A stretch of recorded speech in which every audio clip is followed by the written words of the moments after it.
I'm Olivia, and I stopped letting anyone write my story but me. I used to believe betrayal came with a warning, cold distance, a change in tone, a shift you could feel in your gut.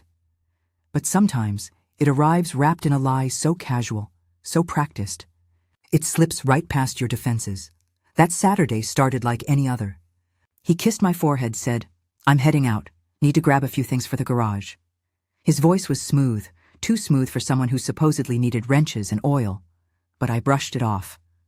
After 12 years of marriage, you don't question every sentence until you have to. He left his wallet on the kitchen counter. A stupid mistake. Or maybe he thought I wouldn't look. Maybe he assumed I was still the same woman who ignored the lipstick on receipts and the smell of unfamiliar perfume. But I wasn't her anymore. I didn't mean to go through it, I swear. I was cleaning, wiping down the kitchen counter, when the wallet caught my eye. It was open just enough for something to peek out. Not money, not a receipt. A torn corner of what looked like a business card. I pulled it out. It wasn't a business card. It was a handwritten note. 2 words and a heart drawn in red ink. For Josh, love, Eliza. I stared at it for what felt like hours. Eliza. A name I didn't recognize, and yet it felt like she had been living in my house longer than I had. Quietly, in shadows, in the way he started locking his phone or taking longer showers. She was a ghost I had felt but never seen. Until now. My legs went numb. I sat down. My hand trembled so violently I had to put the note down. I thought maybe I would cry, but I didn't. Instead, I sat in silence. And in that silence, I remembered things I had chosen to forget. The late-night texts he said were work, the new cologne, the sudden gym obsession. And that trip to visit his brother in Austin? He never had a brother in Austin. I hadn't just been blind. I'd been willingly blind. I waited for him to return. I cooked dinner, chicken with rosemary, his favorite. I even lit candles because some twisted part of me wanted to see if he'd look me in the eye and lie again. He came home with a Target bag full of cleaning supplies and a bottle of wine I knew he hated. It must have been hers. "Rough day?" I asked, setting his plate down in front of him like I was still his wife in every way. He smiled. "You know how it is. Lines, rude people, traffic. God, I hate errands." I nodded. "Yeah, must have been rough. Did Eliza help you carry the bags?" I watched his face drop like I had just smacked him across the mouth. The fork froze halfway to his lips. What? What are you talking about?" I placed the note in front of him like a court summons. 2 words and a heart, suddenly a grenade. On the dinner table. He tried to speak, stumbled, swallowed hard. "That's nothing, just someone from work." "Who writes you hearts from work, Josh?" He opened his mouth, then shut it. I didn't scream. I didn't cry.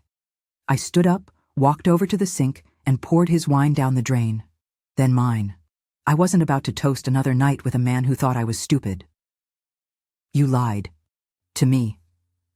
"Again," I said calmly. "You left your wallet behind this time. Maybe next time, you'll leave your conscience." He called after me as I walked out the door. Said my name like it still belonged to him. But I didn't turn back. Because in that moment, the silence inside me had turned into something sharper. Resolve. I didn't know who Eliza was, or how long she had been stealing parts of my life. But I knew one thing. He wasn't going to walk away from this clean. Not this time. After that night, I didn't scream. I didn't beg him to explain. I didn't even touch the subject again. And that scared him more than any confrontation ever could. He started acting like a man walking on a frozen lake. Careful, nervous, always waiting for the crack beneath his feet. But me? I became quiet, watchful. Every look, every late return. Home, every "I'll be working late" text. It all went into a mental file. I wasn't just heartbroken anymore. I was collecting evidence. You see, Josh thought he was clever. Thought he was juggling 2 lives without either one suspecting. But I had learned something painful about men like him. They don't stop because they regret what they're doing. They stop when they realize you're not broken. you're building. The next few weeks were a blur of cold smiles and colder nights. He'd leave the bed after he thought I was asleep and whisper into the phone. In the hallway. I never asked who it was. I just took notes. Literal notes. Dates, times, phrases. I even started saving his receipts from his coat pockets. One from a boutique called Jolie's, with a scribbled thank you and a heart next to the cashier's. Name, Eliza. I almost laughed. He wasn't even trying to hide her anymore. Just assuming I wouldn't notice. That I'd stay quiet like always. But there's something dangerous about a woman who's done crying. She starts to remember who she was before the betrayal. He underestimated that woman. I started piecing it all together like a puzzle. Her name, the patterns, the lies. I found lipstick in our guest bathroom drawer. I don't wear lipstick. And when I held it up, the color was called Desire. Subtle, Josh. Real subtle. What gutted me wasn't just the infidelity. It was how easily he discarded everything we built. 12 years, shared mortgages, family vacations, that trip to Maine where we talked about retiring by the ocean, all tossed aside for someone who probably thought commitment was a 4-letter word. It wasn't just my marriage he was breaking, it was my sense of self. I stopped recognizing the woman I saw in the mirror. Tired eyes, brittle smiles. I'd become a ghost in my own home, quiet, careful, invisible. And he walked through that home like it was a hotel room he couldn't wait to check out of. One night, I caught a glimpse of his phone while he was in the shower. I didn't go looking. It was right there on the nightstand, screen lit up, and her name flashed across the top. Eliza, I miss your hands on me. The message burned itself into my brain. I didn't feel shock anymore. I felt cold clarity. This wasn't just a fling. It was a full-blown affair, and he was in love. Or at least whatever version of love a man like Josh could offer. Shallow, secretive, selfish. He had made a fool of me, but worse, he thought I'd never have the spine to make him pay. I started noticing how often he used my money. That boutique. Receipt? Charged to our joint account. The dinners, the hotel rooms, the Uber rides to God knows where. They all left digital footprints. And guess whose name was on every single statement? Mine. He was stealing from me to fund his affair. And the cruelest part? He still smiled at me over breakfast, like nothing had changed. Still asked me to pick up his dry cleaning. Still called me babe when we had guests over. Like I was a prop in his performance, some dutiful wife who'd never wake up to the show. But I wasn't asleep anymore. I was wide awake and done being quiet. I knew I couldn't scream, couldn't slap him in public or burn his clothes like some movie scene. That's not justice, that's drama, and drama fades. What I wanted was lasting. I wanted truth, exposure, humiliation, the kind you can't buy your way out of. And I had the perfect opportunity coming up, his best friend's engagement party, packed. With friends, co-workers, family, a room full of people who thought Josh was a devoted husband and faithful man. I would let them see what I had seen. Not by fighting, by showing. It wasn't just about the cheating anymore. By now, I had accepted that Josh had taken another woman into his life. That betrayal cut deep. But what shattered me was realizing how much of myself I had given up to make him feel whole. 12 years of late nights waiting on dinner he never showed up for. Of nodding politely when he interrupted me at parties. Of letting his jokes at my expense slide in front of his friends because he didn't mean it. I remembered the way he dismissed my dreams, told me I wasn't built for stress when I wanted to return to college. The way he rolled his eyes when I talked about starting a small home business, then asked me to help his startup for free. I was a wife, yes, but I had been treated like an accessory. And what hurt the most? I let it happen. I enabled it in the name of love. I dimmed my light so his could shine brighter. And now he was giving someone else the very things I begged for. He bought her jewelry. I saw the receipts. He took her to plays. I overheard the calls. He even visited her during lunch breaks, something he never did for me, not even once in 12 years of anniversaries and birthdays. This wasn't a man who made a mistake. This was a man who made a decision, repeatedly. he built a second life. With Eliza, and he used my sacrifices to finance it. So no, this wasn't about a woman stealing my husband. This was about a man robbing me of years, of dignity, of peace. And if I let him get away with it quietly, I'd be signing off on my own erasure. The night before the engagement party, I sat alone in the guest room, scrolling through our wedding photos. I hadn't looked at them in years, not because I didn't care, but because I did. Too much. In every picture, I was smiling, wide, radiant, believing. He looked at me like I was a prize he had earned. Now I realized I had been a mirror. He loved the version of himself he saw reflected in my admiration. When that faded, when I started asking for more, he went looking for another mirror. I wasn't just mourning my marriage. I was mourning the woman I used to be, and that realization made everything crystal clear. This wasn't just about revenge. It was about taking back my narrative. Because I refused to let Eliza think she'd won some prize. She was inheriting a man who lied, who betrayed, who drained the woman before her, and would do the same to her the moment she wasn't shiny and new. And Josh? He needed to be seen for what he really was. Not by me, not in private, but in front of everyone who believed he was something better. So I started preparing. I went back through every bank statement, every receipt, every text I had quietly screenshotted. I printed them out. I color-coded them. I created a timeline that made it impossible to deny. And I wasn't doing it out of bitterness. I was doing it for survival, because the next time I walked into a room with Josh, I would not be the woman silently wondering why she wasn't enough. I would be the woman who knew she deserved more and wasn't afraid to demand it. That engagement party wasn't just going to be a celebration for his friend. It was going to be a reckoning for him. I could already picture the moment. Him standing there, drink in hand, flashing his fake smile. Me walking in with the evidence, not loud, not hysterical, just calm, undeniable truth. He thought he was untouchable. But karma doesn't always come loud. Sometimes it arrives in a whisper. And I was done whispering. Once I made peace with the truth, the next step was surprisingly simple: destroy the illusion.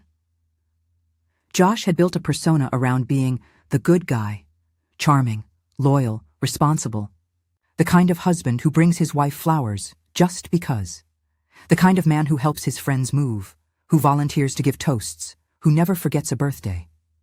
That's who people thought he was. But I knew better. And I was going to make sure everyone else did too, at once, and without a scene. I didn't want drama. I wanted precision. I wanted facts. I didn't want him to yell. I wanted him to freeze. I started preparing like I was building a legal case. First, I took inventory. The bank statements told a damning story all on their own.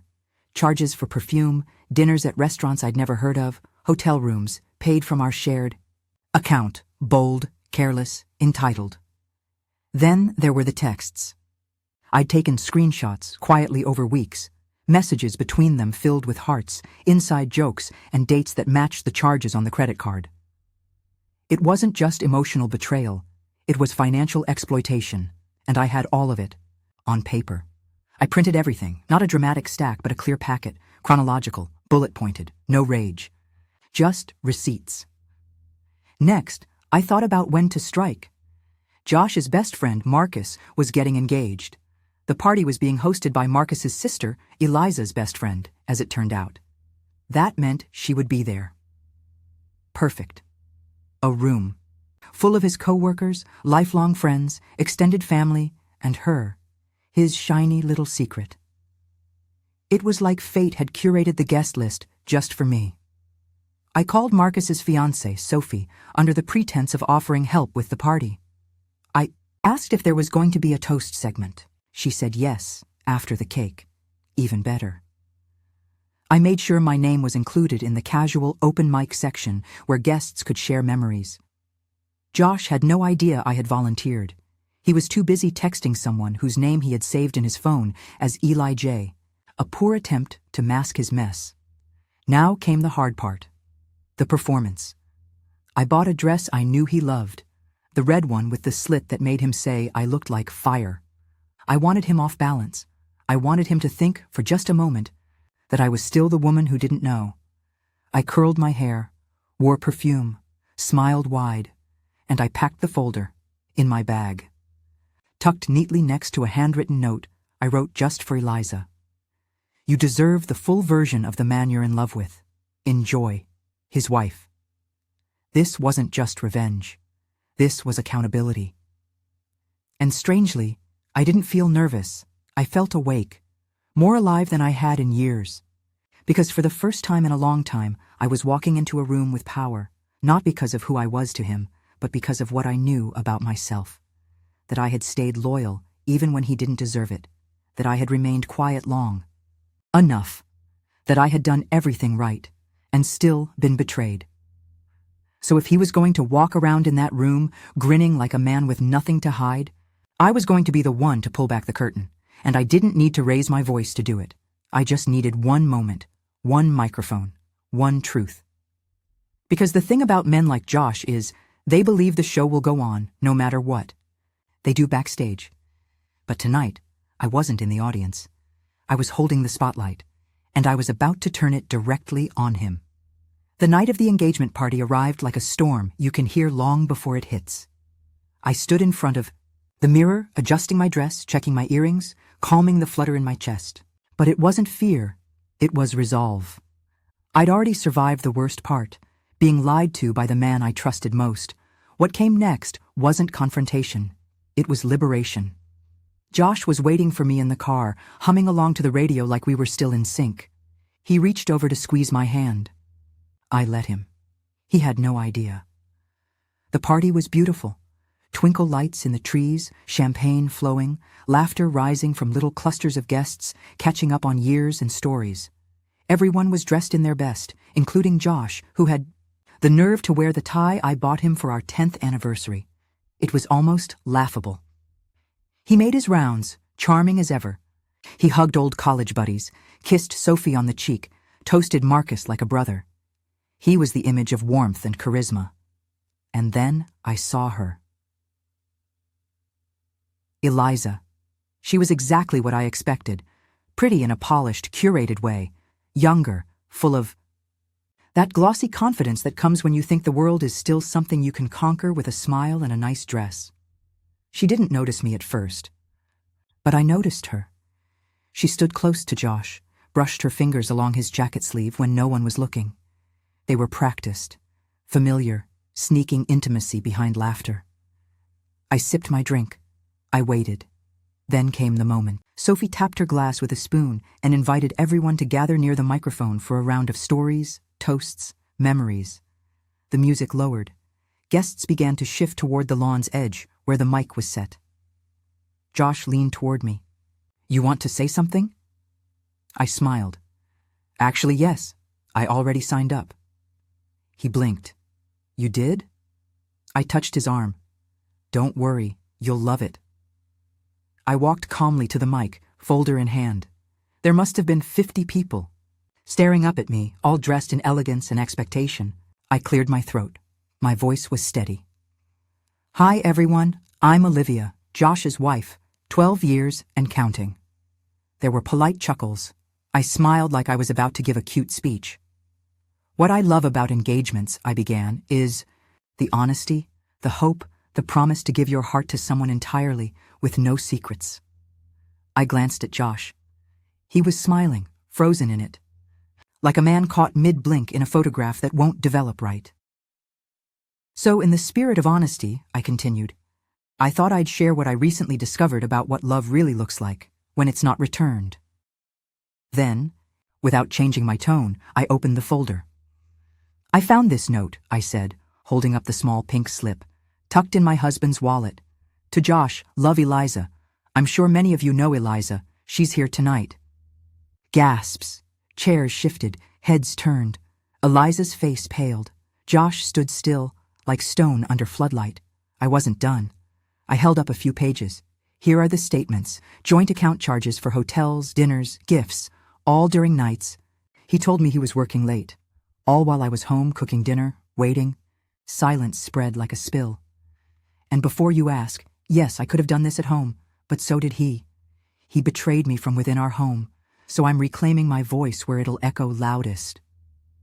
I walked over to Eliza, calm, collected. I handed her the envelope with the note I had written days ago. She took it, hands trembling. Then I turned to Josh. "You don't get to act like the good guy anymore," I whispered, just loud enough for the nearest guests to hear. "You wore that mask long enough." Then I smiled again, facing the crowd. "That's all. Congratulations, Marcus and Sophie. I hope your love story begins with truth." I handed the mic back and walked away. No yelling. No crying. Just facts, and the sound of a reputation crumbling behind me. The silence that followed me off the mic was louder than any scream I could have delivered. I didn't look back, not even once, as I walked past stunned faces and wide eyes. No one stopped me. No one knew what to say. I had dropped a truth so sharp it sliced clean through the party's pretense. By the time I reached the edge of the lawn, I heard it. Not footsteps, a voice. "Olivia, wait!" "Josh." Of course, he followed. I turned slowly. He was practically jogging toward me, his jacket swinging open, face flushed with humiliation and disbelief. He looked like a man who had just watched his entire foundation crack in public and realized he had no one to blame but himself. "Are you insane?" he hissed under his breath. "You embarrassed me in front of everyone I know." I didn't flinch. "Good," I said quietly. "Now, we're even." His mouth opened, but no words came out. For once, he didn't have a script ready. "I gave you everything," he finally spat. "A home, a life." I stepped closer, looked him in the eye. "No, Josh, I gave you everything. You just spent it on someone else." He shook his head. "You didn't have to do it like this. We could have handled it privately, talked." "No, you wanted to keep me quiet and her secret. You wanted both lives to keep orbiting around you." I paused. "But you don't get that anymore." He went still. I saw it then. The real him. No charm, no mask, no performance. Just a man caught, exposed, undone. "I'll fix it," he said suddenly, voice desperate now. "I'll cut it off. I'll make it right. Just don't throw everything away like this." And for the first time, I laughed. "Josh," I said gently, "you threw it away a long time ago. I just finally noticed." He stood there, arms at his sides, watching as the woman he thought would always be there walked away from him. For good. I didn't go home with him. I didn't even go home that night. I checked into a hotel using the money I had quietly transferred to my new private account a few weeks earlier. I'd already contacted a lawyer. I'd already signed the apartment lease. I was done playing house with a man who couldn't spell loyalty. In the weeks that followed, the fallout from that night rippled through our world. His coworkers heard. His parents called. Marcus, the groom-to-be, thanked me privately for telling the truth. Said he always had a weird feeling about Josh's business trips. And Eliza? She disappeared, blocked his number. I doubt she ever read the letter I gave her, but that wasn't the point. I wasn't doing this to ruin her life. I was doing this to reclaim mine. The divorce was messy, sure. He tried to twist the story, to paint me as unstable, vengeful, even paranoid. But facts are stubborn things, and I had all of them in print with timestamps. He lost more than a wife. He lost his image. And me? I started over. I enrolled in an online business course. The one he once said I'd never finish. I did. I passed every module with distinction. I started baking again, bought myself a little mixer, played old jazz records while kneading dough like it was therapy. I found peace in small routines, morning walks, evening candles, breathing without, feeling like I had to tiptoe. It's strange how much space you find when someone who made you small is finally gone. And now? I look back, not with regret, but with clarity. He told me he was out shopping. That's what started all this. And maybe he was. Shopping for a fantasy. Shopping for a woman who would worship him without question. Shopping for a second. Life without consequences. But I gave him something he never saw coming. Accountability. And that's the thing about karma. It doesn't always arrive the way you expect. Sometimes it shows up in heels, holding a microphone. And sometimes it leaves through the front door, head high, dignity intact, name unbroken.